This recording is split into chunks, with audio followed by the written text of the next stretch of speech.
de Samuel, capítulo 7. Então os homens da cidade de Jearim foram até lá e levaram a arca do Senhor. Eles a colocaram na casa de Abinadab, que ficava no morro, e escolheram e separaram o seu filho Eleazar para tomar conta dela.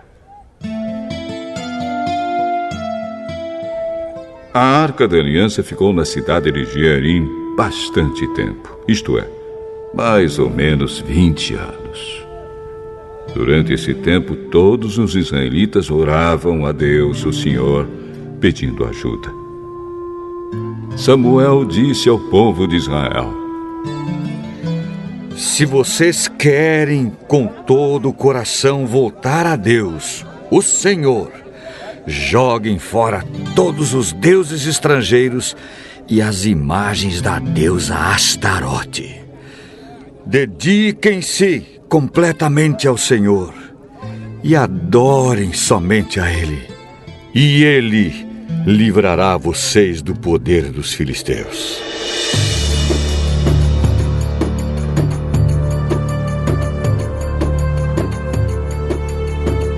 Aí os israelitas jogaram fora suas várias imagens de Baal e também as de Astarote, e adoraram somente a Deus, o Senhor.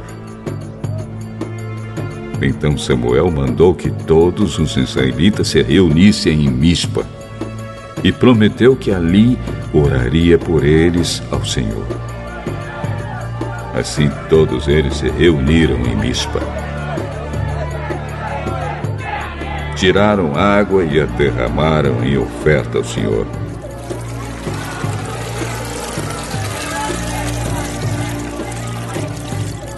Jejuaram o dia todo e disseram: nós pecamos contra Deus, o Senhor. E ali em Mispa, Samuel julgava e governava o povo de Israel. Quando os filisteus souberam que os israelitas haviam se reunido em Mispa, os 5 governadores filisteus saíram com seus homens para atacá-los. Os israelitas souberam disso e ficaram com medo. E disseram a Samuel: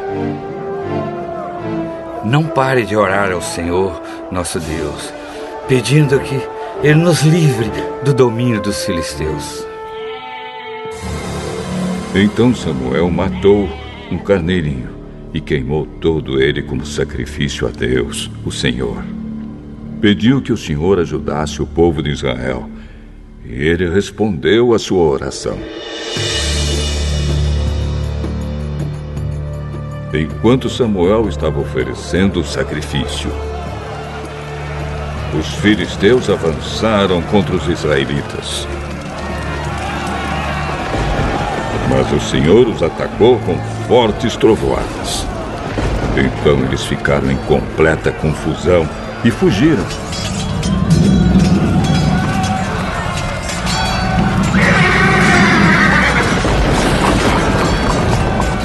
Os israelitas saíram de Mispa e perseguiram os filisteus até Bet-Car, matando-os pelo caminho.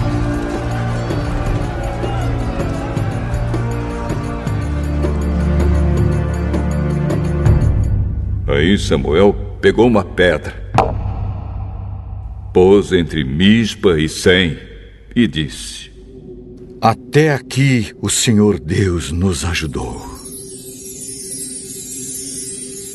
Por isso deu a ela o nome de Ebenezer.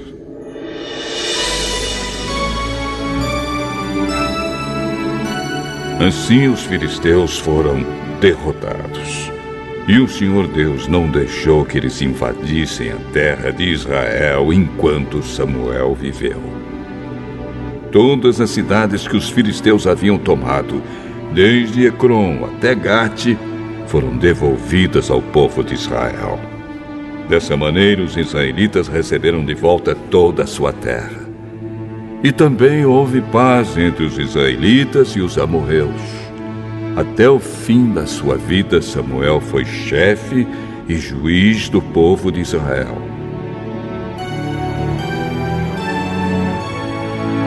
Todos os anos ele ia a Betel, Gilgal e Mispa, e nesses lugares resolvia as questões que o povo lhe apresentava. Depois voltava para sua casa na cidade de Ramá, onde também era juiz. E em Ramá, Samuel construiu um altar para Deus, o Senhor.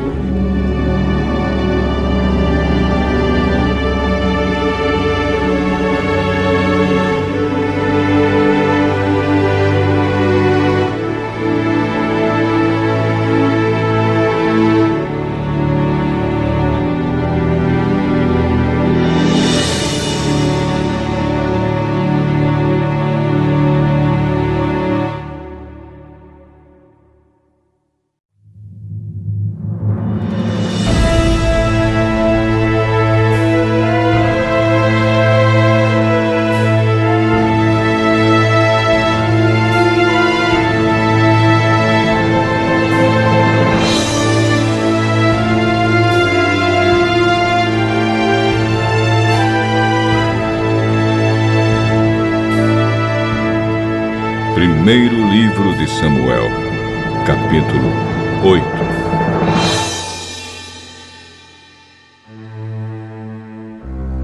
Quando Samuel ficou velho, pôs os seus filhos como juízes de Israel. O seu filho mais velho se chamava Joel e o mais novo, Abias. Eles eram juízes na cidade de Berseba. Porém, não seguiram o exemplo do pai. Estavam interessados somente em ganhar dinheiro, aceitavam dinheiro por fora e não decidiam os casos com justiça. Então todos os líderes de Israel se reuniram e foram falar com Samuel em Ramá. Eles disseram: Olhe, você já está ficando velho. E os seus filhos não seguem o seu exemplo. Por isso, queremos que nos arranje um rei para nos governar, como acontece em outros países. Samuel não gostou do pedido deles. Então orou a Deus, o Senhor, e ele respondeu assim: Atenda o pedido do povo. Não é só você que eles rejeitaram. Eles rejeitaram a mim como rei. Desde que eu os trouxe do Egito, eles sempre me têm abandonado e têm adorado outros deuses.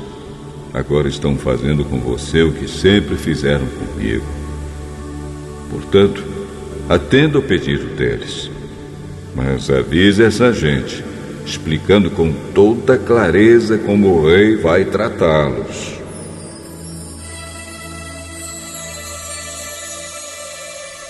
Então Samuel explicou ao povo tudo o que o Senhor lhe tinha dito. O rei os tratará assim. Tomará os filhos de vocês para serem soldados. Porá alguns para servirem nos seus carros de guerra, outros na cavalaria e outros para correrem adiante dos carros. Colocará alguns deles como oficiais encarregados de 1000 soldados e outros encarregados de 50. Os seus filhos terão de cultivar as terras dele, fazer as suas colheitas e fabricar as suas armas e equipamentos para os seus carros de guerra. As filhas de vocês terão de preparar os perfumes do rei e trabalhar como suas cozinheiras e padeiras. Ele tomará de vocês os melhores campos, plantações de uvas, bosques de oliveiras e dará tudo aos seus funcionários. ficará com a 10ª parte dos cereais e das uvas, para dar aos funcionários da corte e aos outros funcionários. Tomará também os empregados de vocês, o melhor gado e os melhores jumentos, para trabalharem para ele. E ficará com a 10ª parte dos rebanhos de vocês. E vocês serão seus escravos. Quando isso acontecer, vocês chorarão amargamente por causa do rei que escolheram. Porém, o Senhor Deus não ouvirá suas queixas. Mas o povo não se importou com o aviso de Samuel. Pelo contrário. Não adianta! Nós queremos um rei! Queremos ser como as outras nações. Queremos ter um rei para nos governar. Para nos dirigir à guerra e lutar em nossas batalhas! Samuel ouviu o que eles disseram. Então foi e contou tudo a Deus, o Senhor. Ele respondeu: dê a eles um rei. Aí Samuel pediu a todos os homens de Israel que voltassem para casa.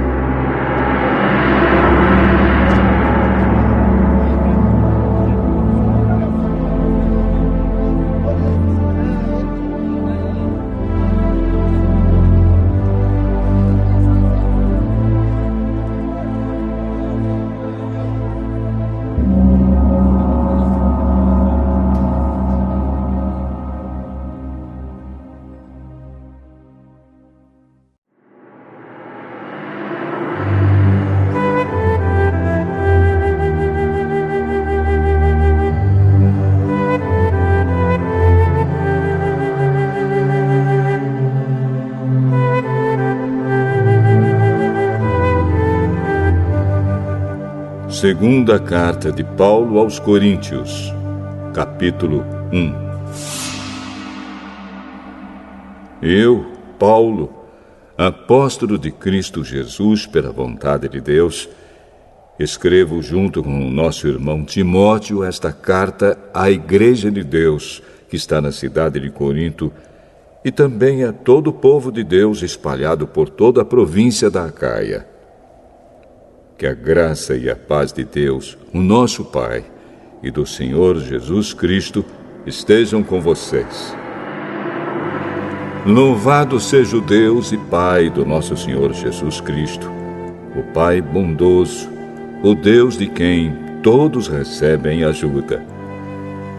Ele nos auxilia em todas as nossas aflições, para podermos ajudar os que têm as mesmas aflições que nós temos. E nós damos aos outros a mesma ajuda que recebemos de Deus. Porque, assim como tomamos parte nos muitos sofrimentos de Cristo, assim também, por meio dele, participamos da sua grande ajuda. Se sofremos, é para que vocês recebam ajuda e salvação. Se somos ajudados, então vocês também são e recebem forças para suportar com paciência os mesmos sofrimentos que nós suportamos. Desse modo, a esperança que temos em vocês está firme, pois sabemos que assim como vocês tomam parte nos nossos sofrimentos, assim também recebem a ajuda que Deus dá. Irmãos, queremos que saibam das aflições pelas quais passamos na província da Ásia. Os sofrimentos que suportamos foram tão grandes e tão duros que já não tínhamos mais esperança de escapar de lá com vida. Nós nos sentíamos como condenados à morte, mas isso aconteceu para que aprendêssemos a confiar não em nós mesmos, e sim em Deus, que ressuscita os mortos. Ele nos salvou e continuará a nos salvar desses terríveis perigos de morte. Sim, nós temos posto nele a nossa esperança, da certeza de que ele continuará a nos salvar, enquanto vocês nos ajudam orando por nós. Assim, Deus responderá às muitas orações feitas em nosso favor e nos abençoará.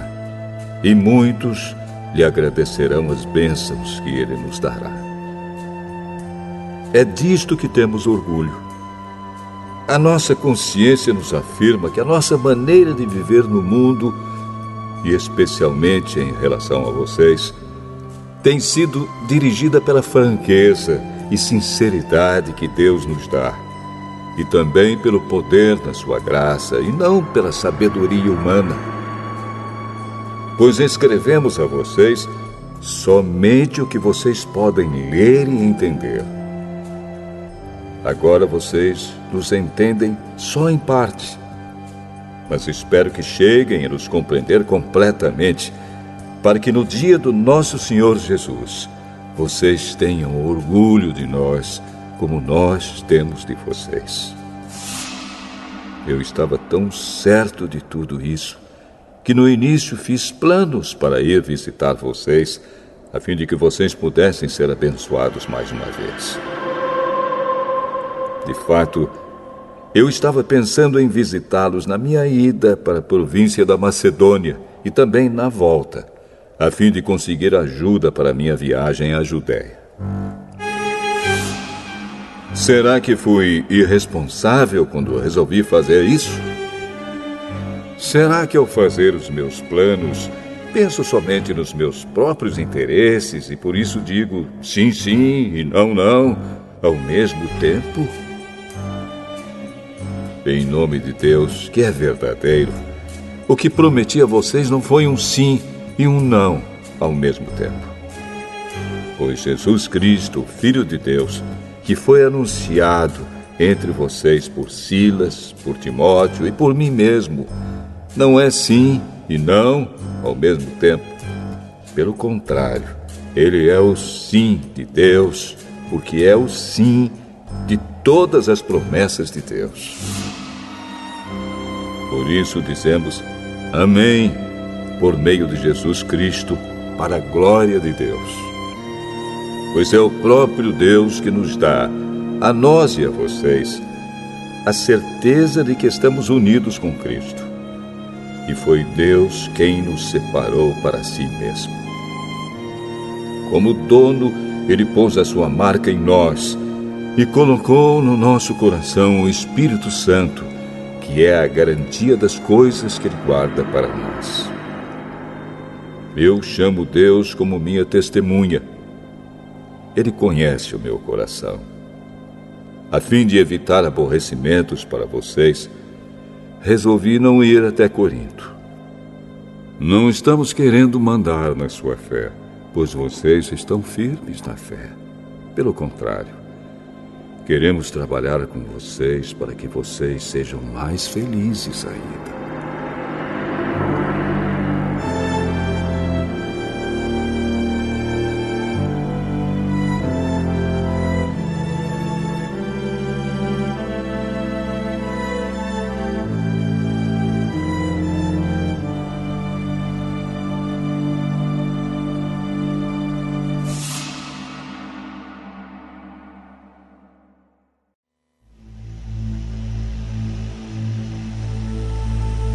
Salmo 123.